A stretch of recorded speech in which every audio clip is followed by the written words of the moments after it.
Hey scrappy friends, thanks for coming back to my channel and another installment of Sketch It Up, Sketch It Down, the series I do with my friend Susanna Lee, where we take one sketch and we each translate it into a different size. Here is the sketch that Susanna made for us this month, and that will be free on my blog. I'll have a link below. For this project, I'm scrapbooking a photo of myself with my daughter when she was only 2 weeks old. I am using the loving word from one of the releases for Colorcast Designs this past month, and that's still available on her shop.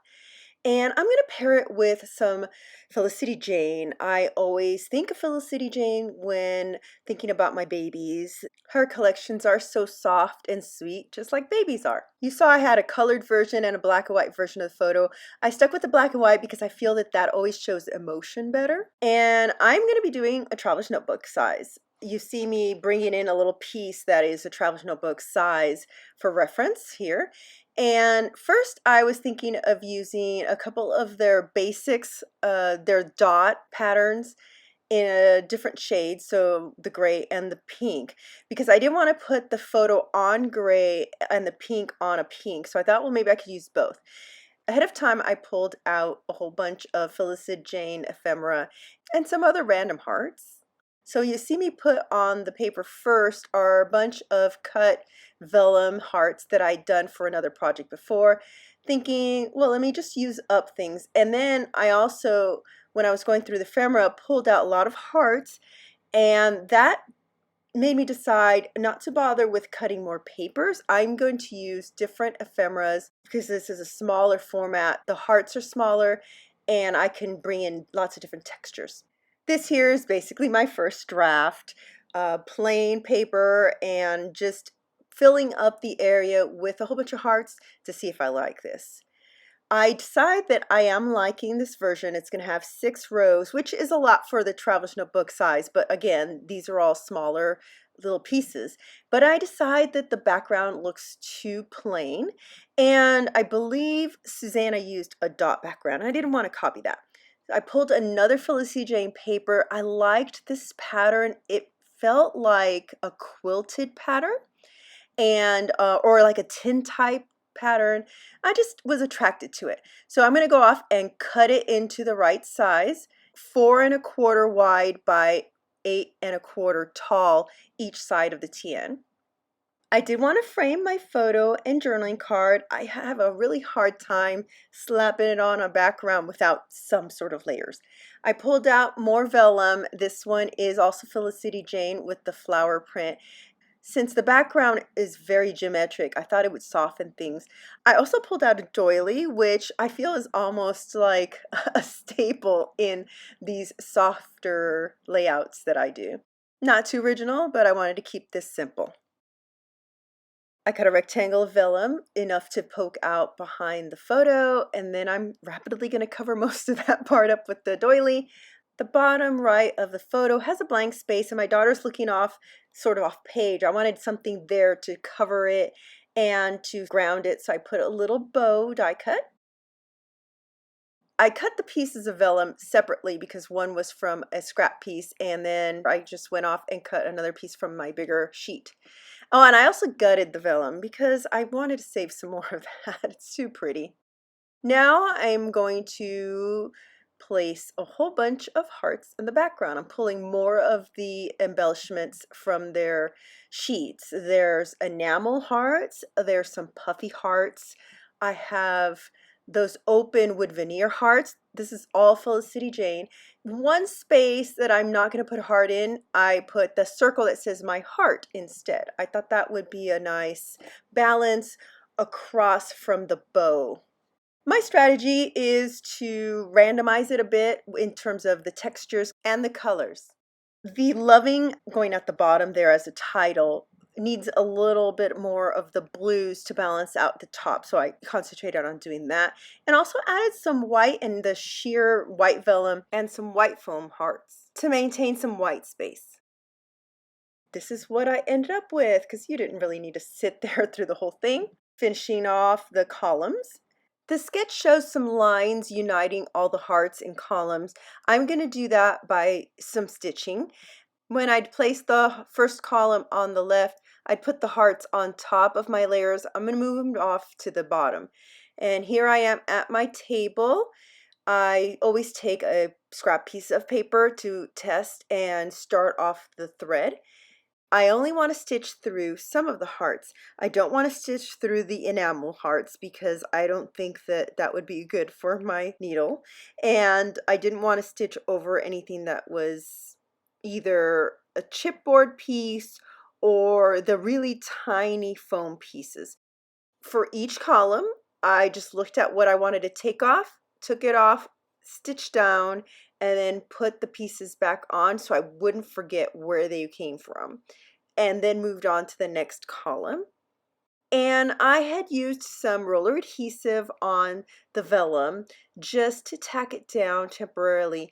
You see that I have a gum eraser. Artists use that. I'll have a link for that below. Right before I run the stitching through, I remove the roller adhesive from the back of the vellum because it's a slightly blue adhesive and I don't want that showing through the vellum. Those art gum erasers take that adhesive right off, so it's really convenient to have one.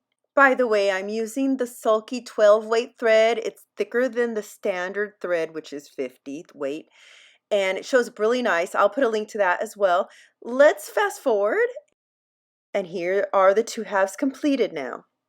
I'll add my layers back, and I did have to fiddle with those a little bit because I gutted the vellum and I'd cut up the doily. So I needed to add more adhesive in little spots, and as usual, I got some goo on my photo, so I had to use my undo. I'll have a link to that as well. I have links to everything down there. So let's see what's left. I have a few more holes to fill in my columns. I put the circle that says my heart on. And then I was counting because I realized that I was trying to place them in line with each other and I didn't quite accomplish that. So one of my columns is actually going to have more than the other, but that's okay. You know, I tried a wider spacing and I didn't like the feel of that. Those enamel hearts are so awesome. I ended up using a whole bunch of those, which made me very happy. And I didn't have to cut into a whole bunch of 12 by 12 papers. This sketch is also a great opportunity to use up some scraps. There's always more adhesive to be added. I usually go light at first so that I can move things around because I change my mind a lot. By the way, I don't know if I've mentioned in the last few videos, I like to use the Kikuyo dot runner. It's very nice because it is repositionable. It's slightly blue, so you can see where it's going on. The cartridges just click on and off, so they're easy. You don't have to thread anything. It lasts about 3 times as long, the tape, than the normal dot runner, and it's not as big as an ATG. And for the acrylic, I use the Liquitex Matte Medium in the fine line bottle. All links down below. I'm just going to use some washi tape to stick down the threads in the back, so let's fast forward. Oh yeah, I couldn't leave well enough alone and was fiddling with the hearts again. My original idea was to add the puffy hearts to the middles of some of these, and I don't know, I just didn't like it after I started doing that, so I took them back off, and I switched a couple of the smaller ones around to balance out the color better. Let's fast forward again. You don't have to sit through this. Like I said, this is a simple layout. The only things left are the journaling and a date. My journaling on the details card says, loving your soft weight resting on my shoulder, loving your teeny hand wrapped around my finger, loving your rooting noises when you're hungry, loving slow and sweet afternoons nursing and snuggling, loving your soft baby skin and sweet baby smell. This layout is going into my daughter's traveler's notebook that she'll be taking off to college rather than my 12 by 12s. So, you know, I hope that this is a sweet page for her. Oh, by the way, I messed up with my pen and I used a white pen to basically erase the boo-boo. And now I'm using my October afternoon roller date stamp. They had decades stamps. The only way to get those is if someone's unloading them on eBay, but it's the only stamp I have that goes as far back as 2003. Oh yeah, that chipboard seemed loosey-goosey. I was having trouble getting the glue dot on there, but I finally did it. and used the Stays On ink on the photo. Here is a close-up in real time, and the photos are coming up. Thanks for tuning in, and thank you. There was a few of you that reached out to me asking if I was all right. You noticed that I've been doing less videos. I just felt that the process videos were taking a lot of my time, and I want to have some time to do some other things, like I promised more organization and videos on that.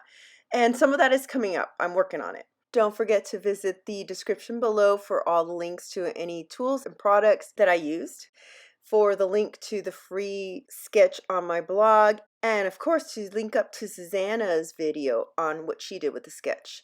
If you like this video, give it a thumbs up. Love getting comments down below, and if you're inclined, hit that subscribe button so you can find out the next time we do another Sketch It Up, Sketch It Down video. Thanks again, guys. I'll see you here next time.